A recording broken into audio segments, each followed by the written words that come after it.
уулзж байгаадаа маш их баяртай байна. За тэгэхээр яг одоо шөнийн 12 цаг 50 минут болж байна. Тэгэхээр яагаад ийм орой би бичлэг хийж байгаа вэ гэхээр дөнгөж сая би ерөнхийдөө бодож дуусаад тэгээд хүмүүсийн надаас амар их асуудаг асуултын одоо хариуг бичлэгээр барихаар шийдээд тэгээд дөнгөж сая зориг гаргаад ийм бичлэгээ хийж байна. Тэгээд ямар ч л байсан өмнө ер нь бол мэдээлэл цуглуулчихсан байсан.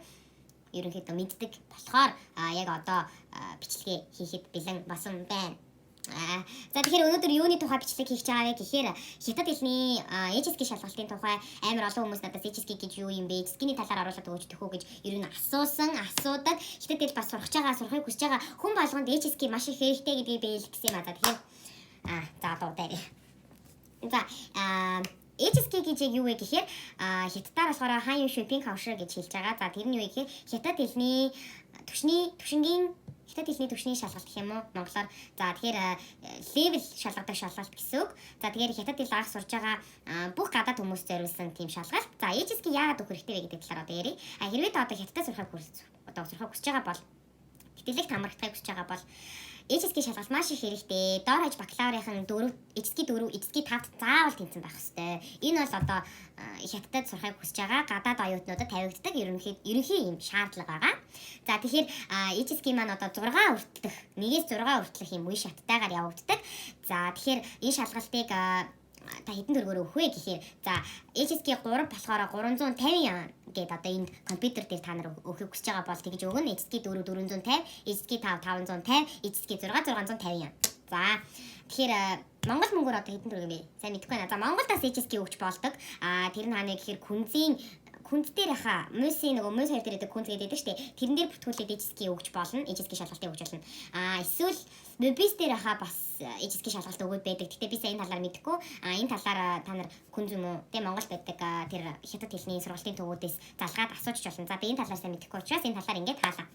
За тэгэхээр энэ шалгалтыг юу авт юм бэ гэж та нар одоо бодож иж магадгүй. Энэ шалгалтыг хэдэн сар одоо бэлтжиж хэдэнд нь яаж тэнцэх систем бол юу бэлтэх систем бол юунаас эхлэх систем бол гэдгийг одоо тааш хэлж өгье. За тэгэхээр тэр нь яг вэ гэхээр за HSK 3 ерөнхийдөө яг анхан одоо 2 сар ч юм уу 2-4 сар суралцсан хятад хэлийг суралцсан хүүхдүүд HSK 3 гэдэг шалгалтыг ерөнхийдөө өгдөг байгаа. За тэгэхээр HSK 3 маань болохоор ер нь бол 800 хандтай байдаг. Одоо HSK 3-т орж ирдэг. Ханзны хэмжээ юм уу 500-аас 800 ах шүү. Би сайн мэдэхгүй байна. HSK 3 бэлтэж үзээг болохоор. За тэгэхээр HSK 3 би өгж байгаагүй. Яагаад гэвэл би өөрөө 1 жилийн тийм хятад хэлний хөтөлбөртэй байсан болохоор яг 1 жил хятад хэл сурчаад HSK 5 шууд өгчихсэн. За тэгэхээр HSK 3 бэлтэж байгаа хүүхдүүдийн хувьд миний бодлоор ерөнхийдөө HSK 3 бол ер нь өгөөд хэрэггүй. Анханасаа зүгээр HSK 3-ын яг өмнө гарсан тест материалууд дээр та нар яг бэлтэж байгаа HSK 3 өгчих болно. HSK 3 бол ер нь шалгалт өгөөд бол миний бодлоор хэрэггүй. HSK 3-тай байлаа гэд ямар нэг юмд орно гэсэн нэг тийм байхгүй яг зүгээр анхан шатны мэдлэгийг та нар амжилттай давж байгаа тийм сертификаттай авна гэсэн. За тэгэхээр HSK 3 бол ерөнхийдөө хэрэггүй. Зүгээр хятад хэл сурж байгаа явцдаа та нар зүгээр өөрийгөө сориод өмнө HSK 3 материалууд дээр өөрийгөө сориод тийм бэлтэж болно. За тэгэхээр дараагийн ярих юм маань юу вэ гэхээр HSK 4 байгаа. За HSK 4-т тэнцчих юм бол ямар ашигтай вэ гэхээр яг эдийн засгийн мэрэгжлийн ч юм уу ер нь хэлтэй холбогдоогүй тийм хятадд одоо бакалавр сурахыг хүсэж байгаа, магистр сурахыг хүсэж байгаа, доктор сурахыг хүсэж байгаа хүмүүс HSK 4 хэрэг болно. Тэтгэлэг тараханд бол HSK 4-тэй байж ерөнхийдөө тэтгэлэгт тэнцэх магадлал илүү өндөртэй байдаг. За энэ болохоор ер нь бол HSK 4-ийн ханзнууд. За тэгэхээр энийг интернетээр та нар файлаар аваад шууд хэвлүүлчих болно. Эсвэл HSK 4-ийн бэлтгэх тийм өмнө одоо хийжсэн тестүүд байдаг шүү дээ, тийм номнууд ер нь бол гадуур бол зөндөө байгаа. За би юу гэсэн HSK 4 бэлтэж байхдаа би навчтай номон дээр бэлтжсэн. Ногоон өнгийн навчтай ном. Гэтэ одоо гарахад болцсон байлээ. Өөр ном гардаг болцсон байлээ. Яг ямар ч номон дээр ер нь бол бэлтэж болно. Гэтэ HSK 4 бэлтэж байгаа хүүхдүүдэд ер нь HSK бэлтэж байгаа хүүхдүүдэд би анхааруулад нэг юм хэлэхэд заавал эхлээд үгээ хараарэ.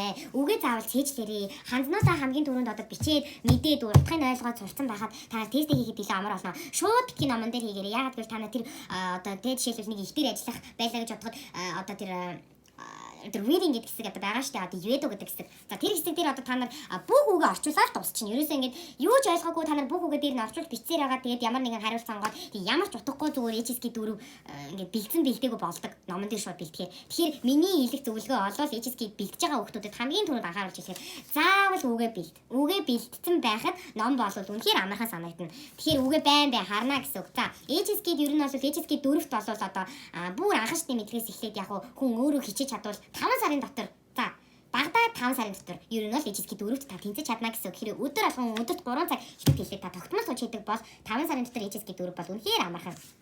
За тэгэхээр яг шууд бэлдэх тухай шууд ярьчлаа. Sorry. Одоо арай оноонууд их хэлж өгье.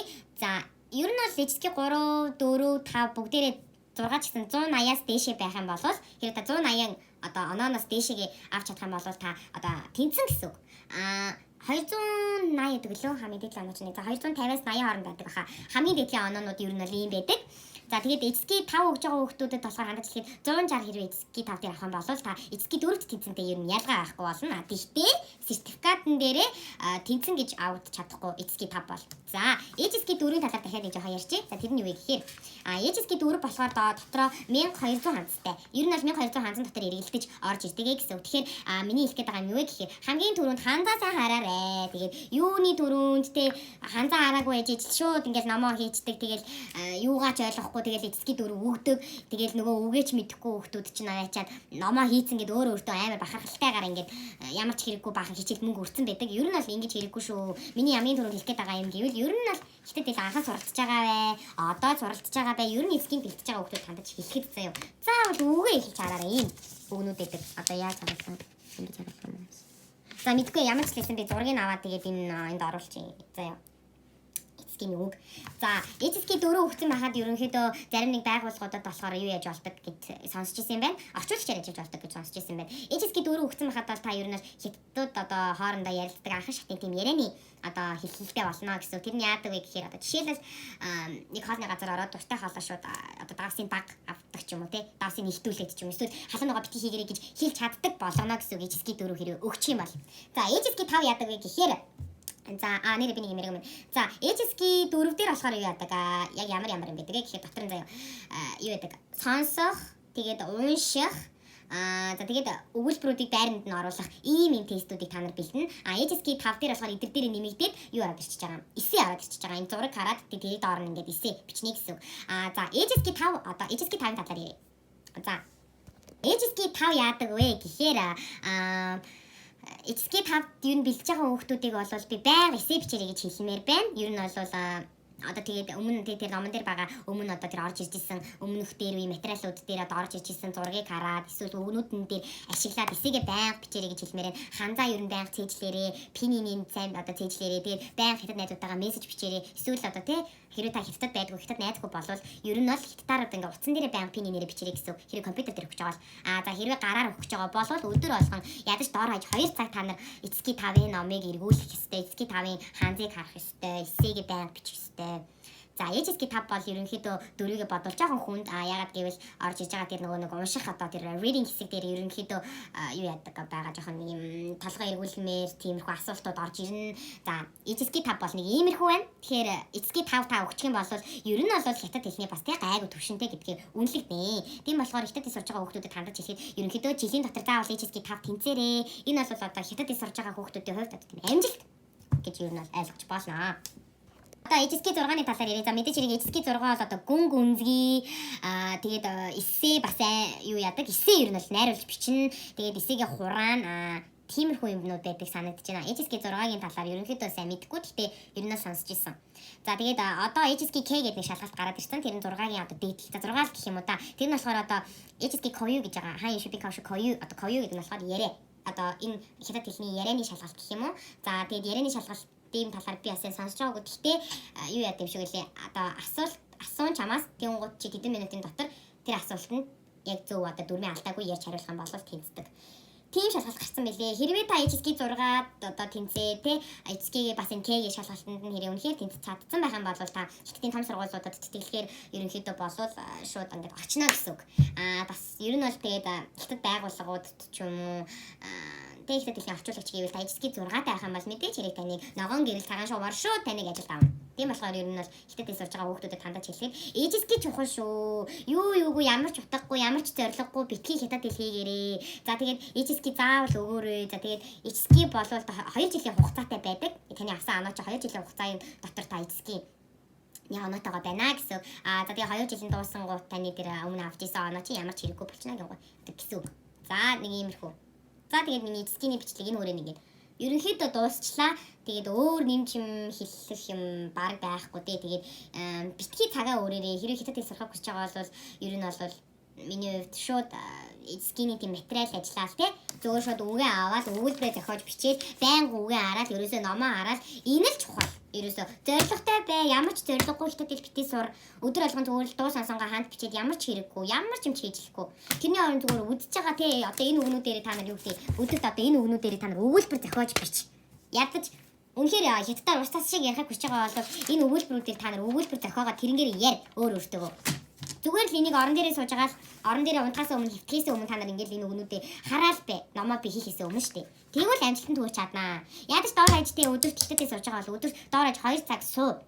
Ямар нэг юм дүр дүнд хүрэхийг хүсэж байгаа бол одоо тий хятад хэл үнэхээр сурахыг хүсэж байгаа бол доор хаж ямар нэг өөр нөлөөгөө өгөх ийм зүйлсийг хийгээрэй гэж би хүсэж байна. За тэгээ sorry үнэхээр таянсан боловчлаар амар олон хүмүүс зүгээр л ямар ч зориггүй хятад хэл сурж байгааг харсан. Тэгээ өөрийгөө хөгжүүлэх гэх юм уу хэл сурна гэдэг чинь ерөнхийдөө бол нэг философи шүү дээ. Тийм учраас заавал өөрөөсөө зориг тавиараа. Тэгээд хятад хэл бол англи хэл, орос хэл, франц хэл өөр юу гэдэг өөр тийм хэл шиг хэл биш шүү. Хятад хэл бол хэцүү. Тэгтээ та яг сурах арга барилаа өөрөө тодорхойлчих юм бол нэг тийм бас хэцүү биш. Анхан сурч байгаа хүмүүсд бол хэцүү. Тийм учраас заавал дор хаяж 2 цаг суугаарай. За энийг юу нь хэлээ амар олон юм ярьчлаа. Тэгээд миний бичлэгийг үзэн маш их баярлалаа. Тэгээд таалагдвал лайк дараарай. За тэгээд subscribe my channel. За тэгээд хэрэг үнэхээр их таалагдаад асуух зүйл байх юм бол доор comment хэсэгт үлдээж олно. За тэгээд миний Instagram-ыг дагаарай. Энд ингээд оруулчих Instagram-аа.